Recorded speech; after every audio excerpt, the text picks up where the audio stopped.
Welcome back. Another episode of Projects and Politics with my boy Josh Gray. Happy to be here, man. You know, Appreciate it. God, man. Shout out Projects and Politics for the support, man. For real. Off top. First question: who is Josh Gray? Josh Gray. I'm born and raised Evanston, Illinois. That's northwest suburb of Chicago. I moved to LA 2015, shortly after finishing up college. I'm an engineer and a producer and songwriter, artist on the side. Not so much on the artistry as I used to be when I first got out here, but you know, definitely still got that in me. I'm a pretty chill guy, you know, easygoing. I feel like I'm a genuine person. I feel like I'm a cool person. Talented, obviously. I feel like I'm, just overall just positive too. I feel like I'm just have a very positive outlook most of the time on life. But yeah, I also say just a creative, just, you know, dedicated, motivated individual for sure. Just want to do right by like my people and stuff like that, like family oriented. So yeah. Off top. You've been in LA for almost a decade now. Do you feel like you've settled in, or you're still getting used to things in the city? I say, you know, I'm settled in. You know, I say I'm settled in, but there's still some, you know, LA has so much to offer. You know, it's a beautiful city. It's just, the vibes is just, the opportunity and the vibes is just, you know, abundant. So I feel like, you know, I feel like I'm still barely scratching the surface of like what's to come. Just, you know, in music and just life in general, just what's to experience and the people and the networking and all that. But like the first 3 years I was out here, I feel like that was like my settling in period. Like I still felt like I was so new, even like within my third and fourth year out here. I was like, dang, I feel like I still just got here. But like now I'm approaching 8 years. I'm like, okay, I've been here. You know, a lot of my friends are natives, like real LA natives. So I was very fortunate to be tapped in from the jump with, you know, real ones. And that's helped just me move the right way. I think, what was I about to say? Yeah, like I haven't hung out with people I grew up with in years. For real, you know, they'll come visit here and there. So I feel like I'm settled in. Like LA's my second home. You know, it's like my second chapter of life, or third, or whatever you call it. But it's definitely like a whole second life that I feel like I've lived. You feel me? Just because I have all new friends and just a whole different situation that I was in when I was in college and when I was in high school and middle school and all that stuff, growing up and all that. What would you say your mindset? What was your mindset when you decided to make the move? My mindset was to be the biggest artist that ever lived. I was really out here to pursue the dream, being a recording artist, and you know all the stuff that comes with that, the fame and the, you know, the accolades and all that, touring and all that. Like I was very, very on that path and one track minded. I made beats too, but I wasn't really honed in on it like that. And I had engineered a little bit, but I never thought about being an engineer, like and mixing records and stuff like that, necessarily for others. And that's kind of what it's evolved into. So, but yeah, my mindset was shit to be the biggest, you know.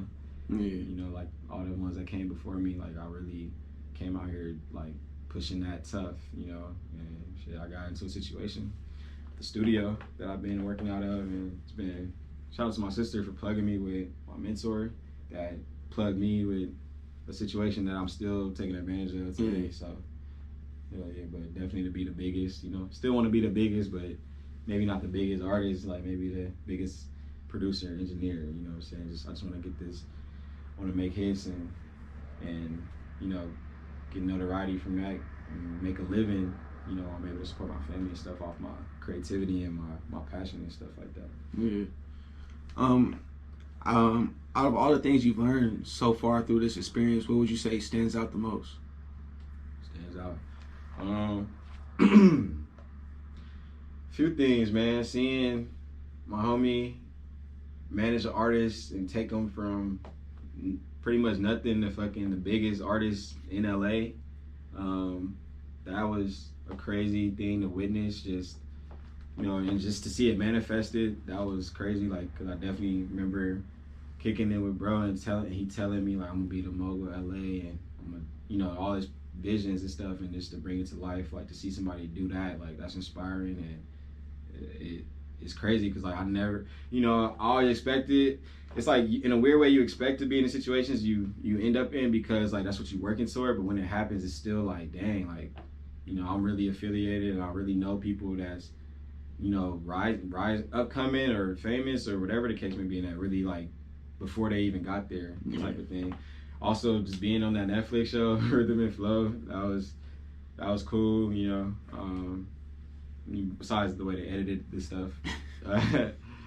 But that was cool to like get some props from Cardi B, which they didn't show, but and also just getting my production played on radio, LA radio. So now I've been featured on LA radio 92.3 and Power 106. You know, one as an artist and one as a producer. So it's like, that's dope. Yeah, definitely dope, and just looking forward to doing that some more, like getting more spins and, you know, getting that stuff out there for sure. Definitely. Being in a new city, how did you go about building relationships within the music business? Me, I've always been kind of like a people pleaser, so it's like I'm a super nice guy. So like when you meet me, it's like I'm automatically, you in the music stuff, like I'm automatically trying to like, I was really trying to work with everybody. I didn't know nobody, so I was trying to work with everybody, and like I was very open to that. My nigga Vic, he bridged the gap a lot for me, like got me acclimated to the culture of LA and the people, and just met a lot of people through bro that I still have relationships with now. And then, you know, all that stuff kind of branched off, so the people I met through bro, like, you know, I have solid relationships with even you. And just building off those relationships and continuing to branch off, you know, off of the like solid foundations. Right. You feel me? So I came out here really trying to just work with everybody, you know, and just to get my name out there and to build relationships. So I always kind of go about it like genuinely and organically, you know. I probably say a little early on too, I was definitely like caught up a little bit in like, you know, trying to work with people that's popular, like on the internet and stuff like that. But now it's really just trying to just mess with people that mess with me, and people that's paying, obviously, like those priority. I don't care if you got 2 plays or 2,000, like you paying, like shit. I'm fucking with you. Yeah, for real. So, if you respect my craft, like it goes a long way for sure. Like, you know, you gonna get some love from me, like always. You know, always show love. I feel like that's just how I've been able to stay blessed, because I done shared the blessings and just come back. You feel me? Yeah. Speaking on that, you said something about plays and like paying them fuck with you.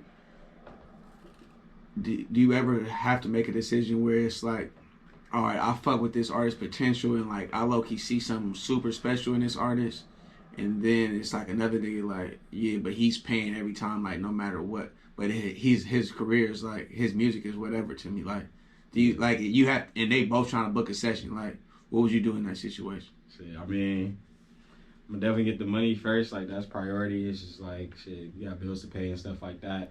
But I definitely don't work with artists just off potential. Yeah. Like straight up, it's just, you know, the availability. It's how you communicate with people. It's like, you know, with artists that I work with in that capacity, it's not too many, so I don't want people like, hey bro, can I get like no, it's like I got, you know, it's just certain things that have to happen organically. Yeah, you know definitely. what I mean?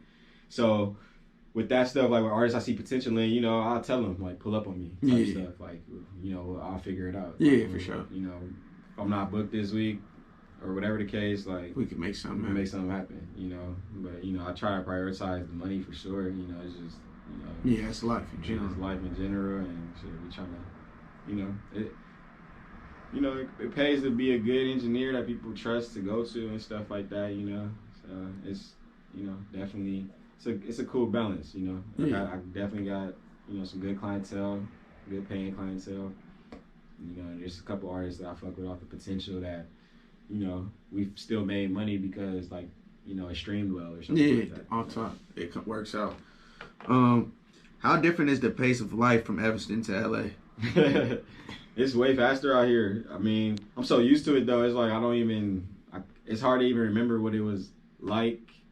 I mean, I guess when I was a teen and stuff back in Evanston, like I used to walk a lot of places. I was just telling somebody that I used to walk places. I used to walk to the gym, to the park, to the Y. Like, you know, it was, like I'm saying, from my house to like downtown Evanston, like, you know, which wasn't too far, but it's just like out here, stuff is so spread out. It's like I'm not walking nowhere. Yeah. I'm driving everywhere. It's probably a little faster out here, like traffic and the road and all that is just, that's a whole thing in itself. Just being on the road is like just risking your life every day.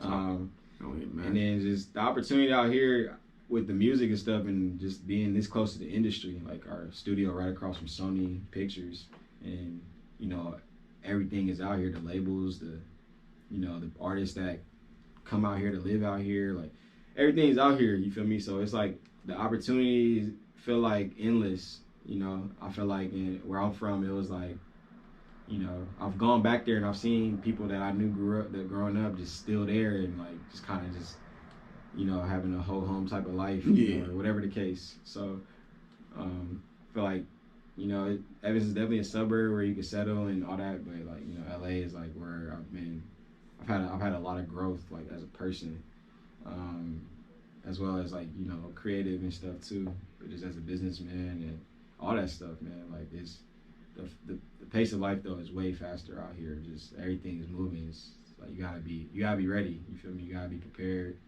especially in this music stuff. Like, you know, things can change in an instant, so you just gotta kind of adapt.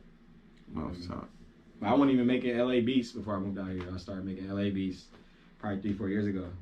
Had to adapt to like the style of production out here, the culture you were in, the culture I'm in, and just that helps me connect the artists better and, you know, network higher. You feel me? Yeah. So, yeah. Stretch, you gotta be diverse. So that's always good too. Yeah. Diversity. That's for sure. You're a rapper and a producer. When it comes to creating, which one were you into first? I started off with the beats first, but it was like I stumbled upon GarageBand at my house back in Evanston when I was like a teen. But like the writing and stuff came hand in hand. I always wanted to like mess around anyway. So it's like when I really got into the beats and stuff, like they were trash, but you know, I was just so excited to even like I didn't even know that was possible. Like I'm like, dang, I hear music on the radio, but I'm like, I didn't know I could like actually create it myself. Like I think that was just such a eye-opening experience for me. Like didn't even, you know, it's like crazy because it's like, yeah, like some kids don't be exposed to that type of stuff. Yeah, some shit you don't even fathom because you just don't know what you don't know. You don't know. Exactly. I think you put it perfectly. So I feel like it kind of was like hand in hand, you know, just I started off messing around with beats, and as I was progressing with that, like I would like to, you know, ain't nobody rapping on them shit, so I was like, shit, I'll do it, you know. So yeah, it's kind of like the same. I kind of started doing it around the same time. Yeah. One fell into the other. Also, do you feel like there's a respect you have to earn as a rapper when you're known as a producer? Yeah, you just gotta feel like, especially like if you're trying to be on the industry level, it's like you gotta have hits made with people for them to even like consider, you know. It's like, and even then, it's like people still like kind of look at you sideways, you know. And I think, yeah, just being a rapper in general, like in LA, just with all like the politics and the gang stuff, it's like you gotta kind of be like if you ain't like on that spectrum of like weird and quirky and like, you know, just different, you gotta be like hood and tough and hard and, you know what I mean? Yeah. You gotta know your lane and know your audience. You feel me? Yeah. So yeah, definitely. Yeah, and then when you know as a producer, it's like you can't be rapping just like some ABC shit. Like you gotta be really barred up, like for people to even like respect it at all. You feel me? So yeah, definitely, it's a tougher climb when you kind of boxed it in that perception. You feel me? I think we spoke on that a little bit. Like you gotta build your leverage as a producer, and then start doing whatever you want as far as the artistry goes. Period. Making your own music and shit. Yeah, absolutely, bro, for sure. How do you manage creatively when it comes to produce and when it's time to rap? When it's time to produce, when it's time to rap? Um, well, lately I haven't really been rapping. I did put out a track on my homie Ant Kills. And that was just some stuff that I was really. It originally started out with me like having bro come through, and I was just gonna produce a record for him, and then he had laid down the verse, and then I sat on it for a couple of days, and I was just inspired to put something down, you know. Yeah. Whereas I used to be like prolific, like I used to write all the time or record all the time, but I really been I've been focused on the producing and the engineering these in recent years. Yeah.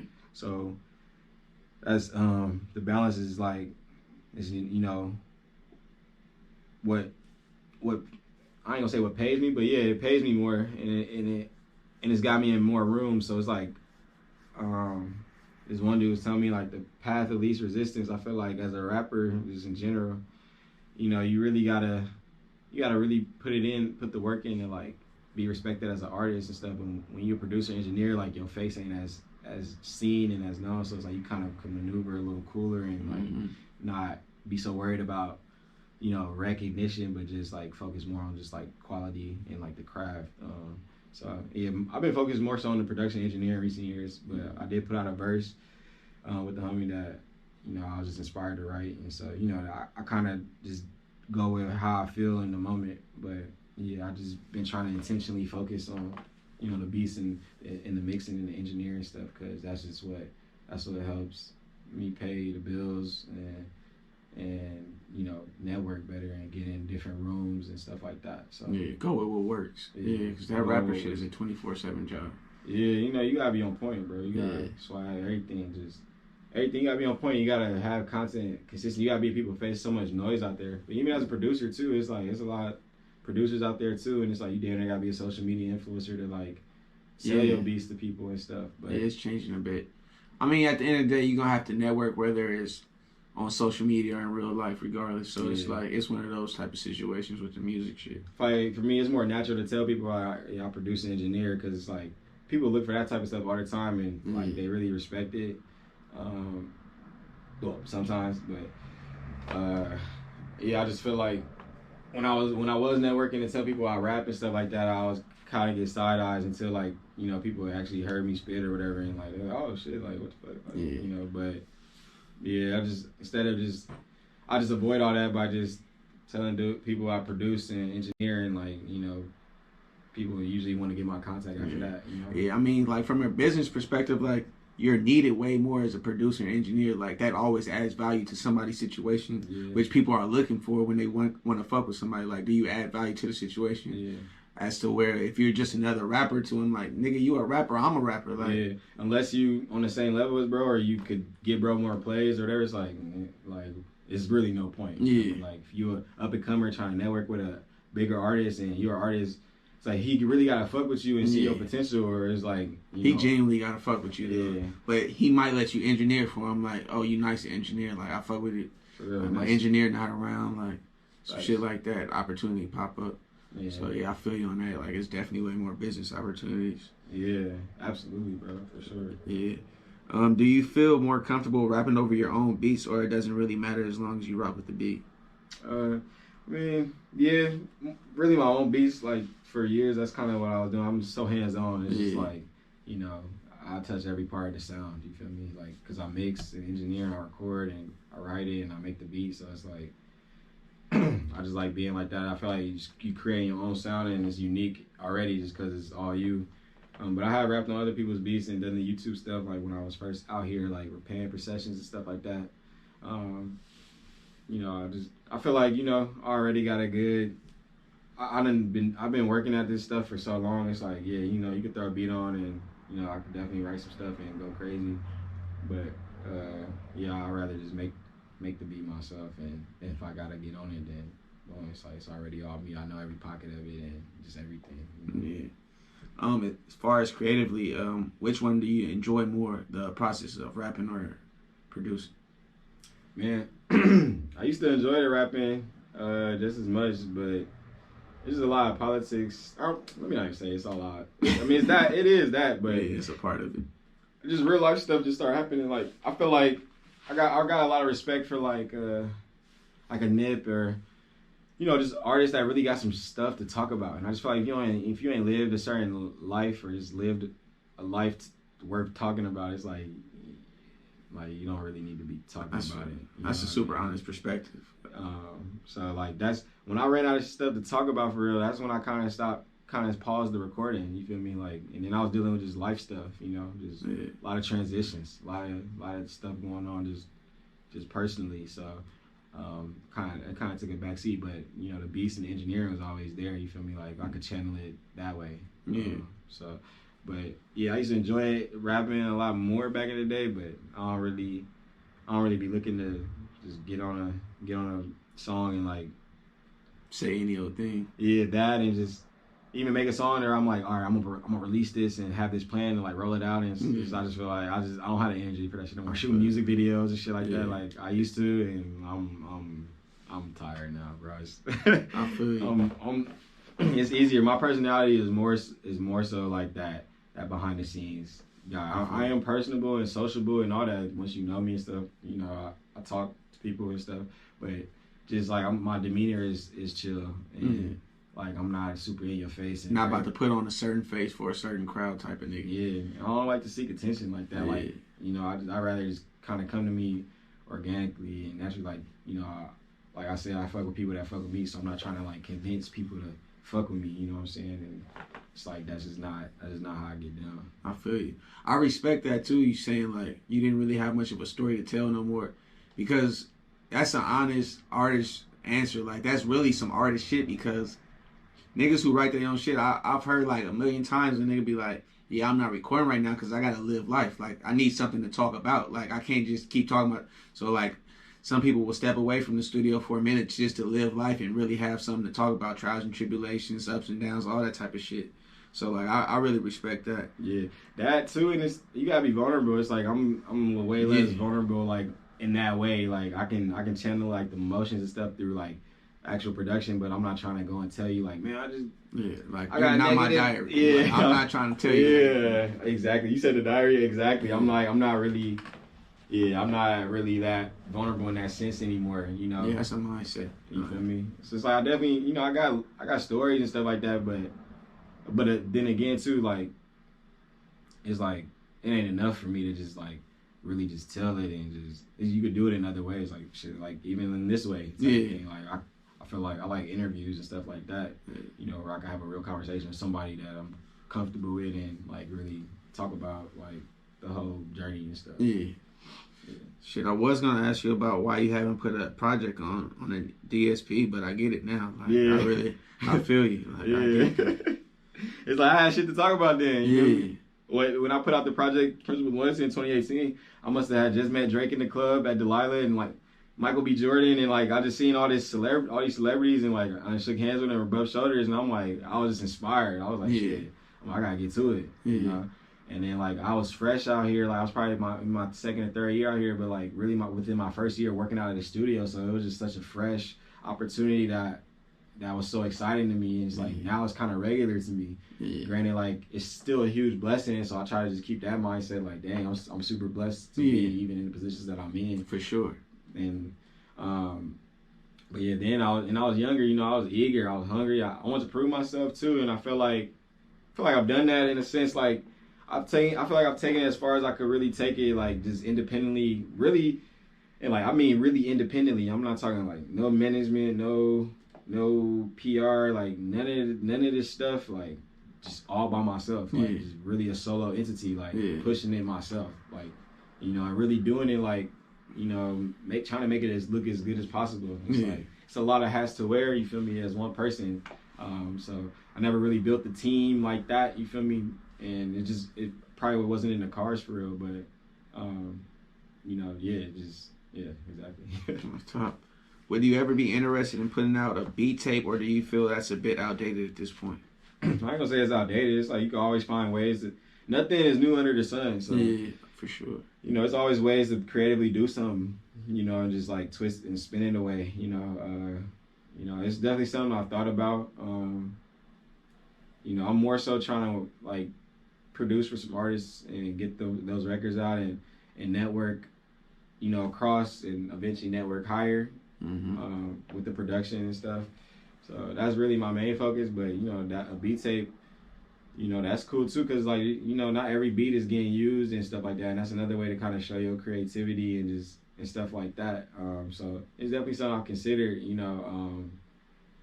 I don't really have no definitive plans for releasing one in the near future, but it's definitely something that's in the back of my mind where it's like, if I get the right idea and like the way to do it, like, it's something I'll do. Like, I don't want to just put together a bunch of beats and just be like, hey, I'll drop the beat tape, like, or whatever the case. Off top.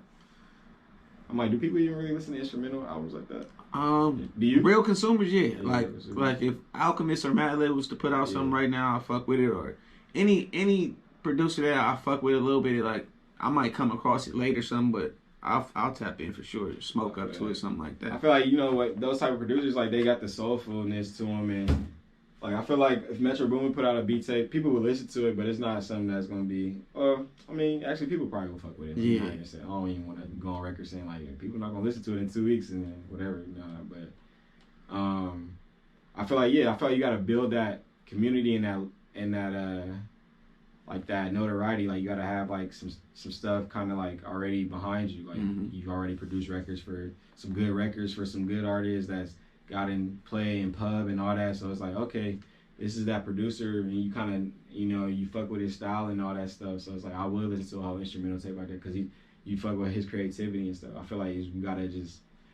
I feel like if I just put one out right now, it would just be it wouldn't really do what it's supposed to do. It's like I feel like I gotta continue to build more more notoriety within like the community, like you said. Yeah. But another thing, a lot of producers are just doing compilations at this point and just putting what artists they want together and just do a full out production of this is what I want together and for it to come out like this. So that's always something I low-key did in a small way with the 2 songs I put out with called Two Ways. Yeah. With West Mac and Rob Brax.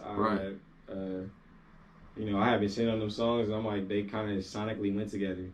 I was like, I'm gonna just put these out as like a little 2-pack. You feel me? Like as a producer, you feel me? Like that's something I want to do some more too. Where the artist can have some of the records I produce, but then like some of the records I keep and like I can shop around. Josh, great records. Yeah. A few years back, you were a contestant on a show called Rhythm and Flow. Yeah. Win or lose, you had to have taken some new experiences with that. What would you say you learned from that experience the most? Reality TV is not real. Don't believe what you see, man. I can't stress it enough, man. Like they really played me, and like people believe that shit was like you gotta be dumb, but I came out and told, my truth, my side of that shit, and it was able to leverage me into another opportunity to go on Real 92 and talk about it and freestyle and all that stuff. So, but I learned, you gotta put yourself out there and like anything can happen. Like I didn't even think that I would ever be in a position to be on an American Idol for like rappers in a sense, Right. That's essentially what it was. And, I wish. I ain't gonna say I wish, because everything happened for a reason. I just know if I would have been on 2 more episodes of that show, I'd been out of here. It really put people on, like, I mean, but even then, like, shit, it's still what you do with the platform, Yeah. So it's like you could get the platform, but you still got to keep people engaged, and you got to still provide that type of, that type of content that people like, want to tune in and stuff like that. But I learned a lot though. I learned that I'll probably never do that shit again. No, I'm playing, but no, I probably wouldn't. But I learned,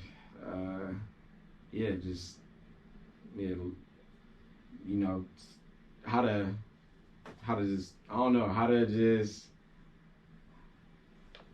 like how I would do it differently the next time. Like I would definitely have more of like a team involved. Like again, I was just doing that shit solo, just off of the strength of my connections that I made. Like, but I was really going about it just myself. Like I ain't had no manager like kind of guiding me, and like I have a mentor, but it wasn't like somebody that was like guiding me through the whole process. And I seen certain artists up there, they had like some management involved or whatever the case may be.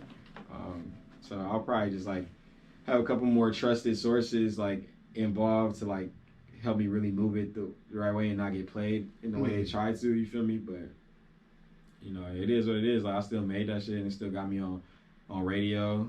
And you know, a lot of artists can't even say that. You feel me? It's like, and I don't even rap no more, so y'all can have that shit. What they say, no press is bad press. You feel me?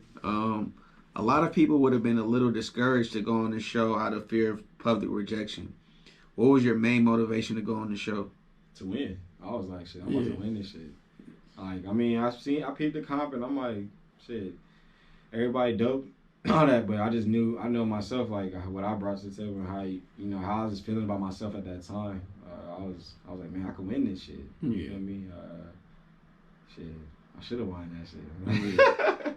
But, yeah, I don't know, like, I never was really, I'm like, it seemed like opportunity to, like, you know, gain exposure and all that. So it's like, I'm all for it, you know? Yeah. Like, again, like, things would have kind of went differently if I would have lasted longer.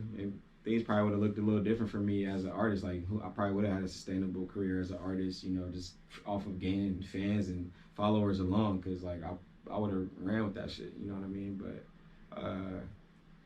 you know, shit, everything happened how it's supposed to, though. Yeah, rejection is protection, man. Yeah. It went how it went for a reason. What's your perspective on the importance of visual content?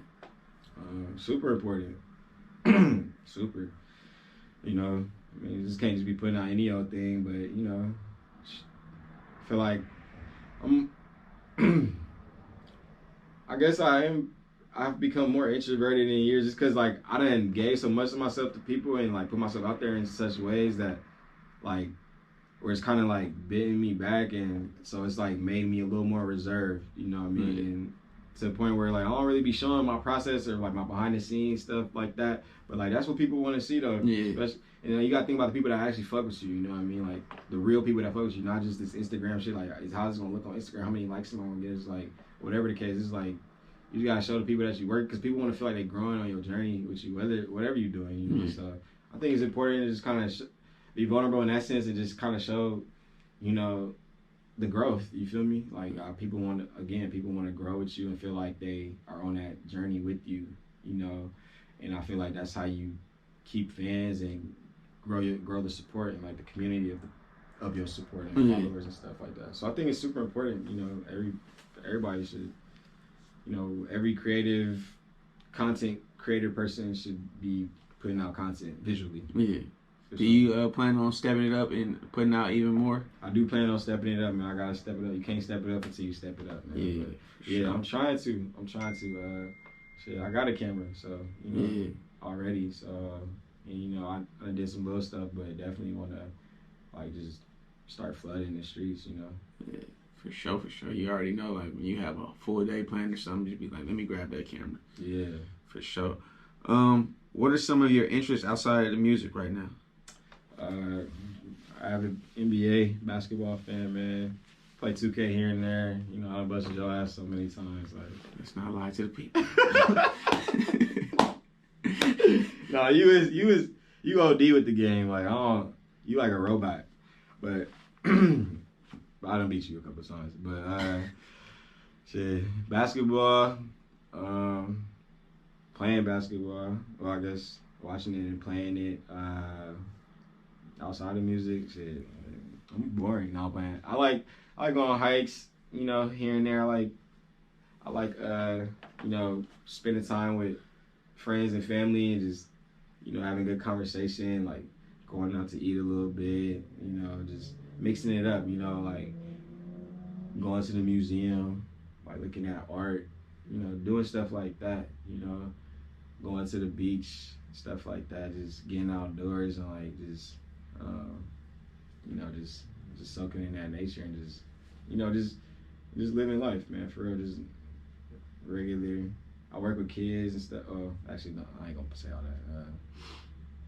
But yeah, watching a good movie. I love going to the movies and seeing some new shit that I want to see. Like, period. I love reading. No. You know, but I'll read something here and there. You feel me? Like I read articles all the time, sports articles all the time. But I got books and stuff that I've tapped into. You know, it's definitely something I want to do more. I feel like it'll just elevate my mind better and just like, just keep staying informed. You know? I like staying informed though. You keep know, your mind sharp is always. Keep your mind sharp. Just staying informed, just knowing what's going on out there. You know what I mean? Just in the world and stuff. You don't want to be like just going through the motions. So I try to be just very present and like, you know, everything. Like even in this interview, like I'm trying to be very present and intentional with what I'm saying and stuff like that. Indeed. I hear you. Last one, man. What's next for Josh Gray? Excuse me. I got some music on the way, man. We was just on Power 106, man. Shout out to Coop Corleone. That was a super dope experience. Just to hear my production on LA radio for the first time. So now, you know, hopefully more spins on the radio, more records, more Josh Gray records that I produce for others. You know, more projects for the artists that I do work with, and hopefully one of these plaques one day, man. Shit, you know, like that'd be amazing. I hope that's next. You know, a gold or a platinum plaque. You know, where it really just certify you. You know what I mean? I feel like, man, that'd be dope if I could get that. You know, at any point in my career. So hopefully that's next in the cards. But yeah, just continuing to just keep my head down and working, bro. It's like, you know, anything can happen. So it's like I try not to put too many expectations on anything. I just try to just let the work speak for itself and just stay working, stay consistent. Like that's my plan, just to just try to be as consistent as possible, and it's gonna trickle down. It's gonna roll over. It's gonna happen. You know. Yeah, most definitely. Yeah. Well, thanks for fucking with us, man. It's another episode of Project and Politics. We'll see y'all next time. Yeah, man. Thank you for having me, man. Off top.